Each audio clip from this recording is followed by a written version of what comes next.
acknowledges that our campuses are located on the unceded traditional territories of the Coast Salish nations of Musqueam, Squamish, and Tsleil-Waututh.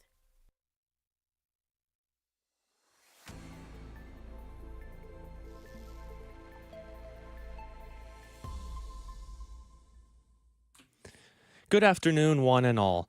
I'm Gabe Liessi for BCIT's The Crow. Here's your news to 2 p.m. Construction has become a constant on the corner of Main and Broadway in Vancouver. Ron McGillivray is the owner of Fable Diner on East Broadway. He spoke to our reporter James Nyo about how the construction has been disrupting business. Like a lot of restaurants came out of COVID, once COVID happened and got, their business back to what it was before. We're not even close to what it was pre-COVID, like not even close. So, we lost all the sales for COVID, and then with the construction, we're down like 40 to 50% of what we were doing prior to COVID. I had to sell my house just to keep, I'm putting money in every month just to keep the place open. At one point it's like, okay, just hold out until 2025 when it's finished. And now it's another 2 years. So it's brutal. It's devastating. Construction on the new SkyTrain station is set to finish in 2027. As Halloween approaches, one organization is working to make trick-or-treating more accessible for every child. Our reporter, Orchid Salang, has more on treat accessibility. Treat Accessibility is a national campaign that encourages families to make their homes barrier-free for trick-or-treaters with disabilities. That could mean displaying treat accessibility signs on your lawn, keeping pathways clear, or handing out candy at the end of a driveway. It all started in 2017 when founder Rich Pedulo's daughter noticed a young boy in a wheelchair and asked how he could trick-or-treat at their house. This inspired Pedulo to put up a sign in their lawn, letting families know their home is accessible to any child. I remember vividly one dad explaining that they heard about the sign from a neighbor on our street. They live 4 kilometers away, and they drove their child to our home specifically to trick or treat. Because of the sign, they knew they would be welcome.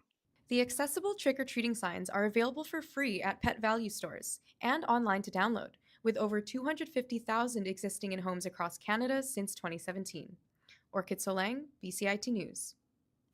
8 poultry farms across the Fraser Valley have been infected with avian flu.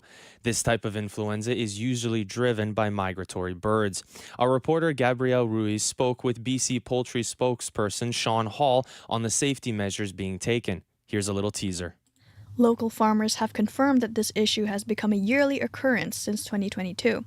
Because of this, the provincial government is now employing new methods to keep farm animals safe. Methods include keeping animals indoors when any viruses are reported, ensuring that barns are properly sealed, and requiring farmers to wear protective gear. BC Poultry spokesperson Sean Hall elaborates on these methods. And we're engaging in science now with the province on other areas of work that might result in additional measures that we can take going forward. We're a very science-based organization. Gabrielle Rui, BCIT News. You can listen to Gabby's full interview later this afternoon. BC has announced a cap on AI's energy use in the province. We spoke to Patrick McConnell earlier today, and as promised, he now has more. Bill 31 proposes a limit of 300 megawatts every 2 years for AI projects in BC. Rob Goring of AI in BC says that the bill forces AI companies to compete for limited energy resources, but may also stimulate innovation. What they've done is they've created a fixed band of power available for AI and data centers that will allow those projects to be fast-tracked or move faster than they ever have moved before. Days after the announcement, one AI company promoted converting Bitcoin mining operations into AI data centers to save money on social media. The existing sites could actually be repurposed much faster. Patrick McConnell, BCIT News. Tensions were high amongst residents at a public information meeting in Richmond. A court ruling has been handed down granting a Vancouver Island First Nation control over 750 acres of land in the Metro Vancouver area. The ruling says the granting of private titles by the government unjustifiably infringed on the Cowichan tribe's Aboriginal title. The province owes them a duty to negotiate how to reconcile with Crown granted private ownership. The city says it will continue to fight the title claim. The First Nation has accused provincial and municipal officials of spreading misinformation, saying its case didn't seek to overturn private property titles. Students returned to class today after a 3-week teachers' strike that was ended by the Alberta government. Premier Danielle Smith invoked the Charter's notwithstanding clause and ordered 51,000 teachers back to work. Smith says the government had no other choice. Parents and students were waiting to greet the returning teachers at a Calgary elementary school this morning. Parent Phil Grace says it has been hard on the kids. It wasn't so hard on us as it was on the kids, the uncertainty. And then trying to explain to them why they're back in school and whether or not everything is fixed, and it's not. It's still broken. We still have a broken education system. Some of the teachers were visibly moved at the warm welcome they received and could be seen wiping away tears. Prime Minister Mark Carney and U.S. President Donald Trump appeared to exchange pleasantries in South Korea today while attending a dinner of world leaders. It's the first time the two were seen together since Trump called off trade talks with Canada. He did so over a U.S. TV ad paid for by the Ontario government featuring former U.S. President Ronald Reagan that criticizes tariffs. The pair smiled and pointed fingers at each other during the dinner hosted by South Korean President Lee Jae-myung. I'd like to thank everybody. I know you all either reasonably well or very well. And we had a tremendous meeting today with South Korea.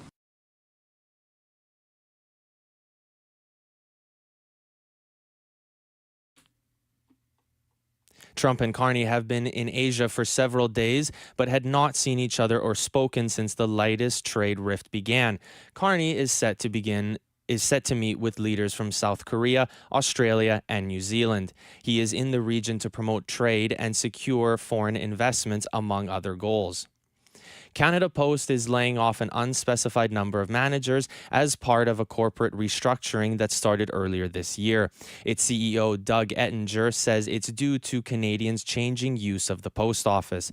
Brenda Molina-Navidad from the Canadian Press lays out the details. Canada Post told workers in a letter that Canadians have changed the way they use the postal service, and the company must change with them. The layoffs come as Canada Post works to reach a new contract with its roughly 55,000 unionized employees. They've been taking part in rotating strikes after Ottawa last month introduced sweeping changes to the company's mandate that allow for adjustments in delivery standards and more. Canada Post and the union have said they plan to meet this week with a mediator to try and move forward talks that have dragged on for nearly 2 years. Brenda Molina-Navidad, The Canadian Press.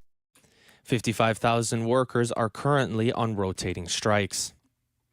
To a little sports now. Game 5 of the World Series is set to begin in about 3 hours' time. The Blue Jays tied the World Series at 2 games each last night with a 6-2 win. Blue Jays infielder Ernie Clement says his team showed up with resolve and fight. I think this is a quote from Herb Brooks, but we are a team of uncommon men. I think a normal team would have folded today, and we're not normal. We are, I think, we're the best team in baseball, and we got out of bed today with our hair on fire and ready to play. It will be a rematch of Game 1 on the mound with Toronto starting Trey Savage and Los Angeles starting Blake Snell. Snell gave up 5 earned runs on 8 hits last Friday. The Blue Jays will require a similar performance if they hope to close out the series in 2 days' time. The Dodgers will need to bounce back after scoring only 2 runs on 6 hits last night. The pivotal game starts at 5 p.m. at Dodger Stadium. The Canucks have a day off today after being shut out at home by the New York Rangers last night. Mika Zibanejad scored late in the first period, and an insurance marker was added into an empty net by Sam Carrick. Canucks head coach Adam Foote says his team got off to a slow start. They came out a little bit flat, but they're a desperate team. They were a little bit more stiff, a little bit more. They were better on the walls in the first, but again, they were desperate, and we thought we had a good third. The Canucks will look to bounce back tomorrow night against the St. Louis Blues. The NHL only has one offering for us tonight. The Toronto Maple Leafs are scheduled to play the Columbus Blue Jackets at 4:30 p.m. Both teams are coming off 4-3 wins. Montreal's Félix Auger-Aliassime needed every point to advance to the round of 16 at the Paris Masters on Wednesday with a razor-thin 5-7, 7-6, 7-6 win over France's Alexander Muller.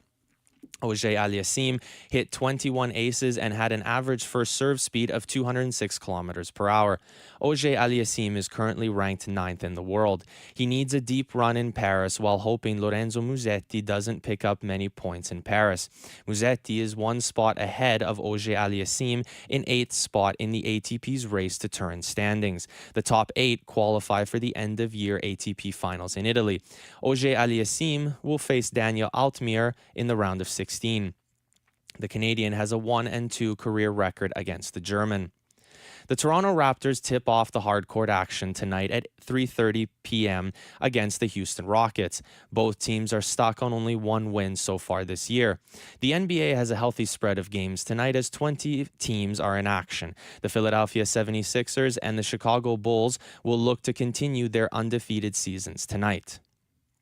Sticking with basketball, Miami Heat guard Terry Rozier will not receive his salary while on leave due to his arrest on federal gambling charges. Portland Trail Blazers coach Chauncey Billups is in the same boat, having been placed on leave by the league after his arrest on gambling-related charges last week. 2 people with public knowledge of the matter spoke to the Associated Press on the condition of anonymity Wednesday because details were not released publicly. Both of their salaries are being withheld while the cases play out. A little weather for you. It's currently 13 and partly sunny in Burnaby. We're not expected to get any more rain until early Friday morning. For BCIT's The Crow, I'm Gabe Liesi. Thank you to all of our reporters and the packages they put together today, and thank you for listening. Elijah Ford and I will see you back here tomorrow morning.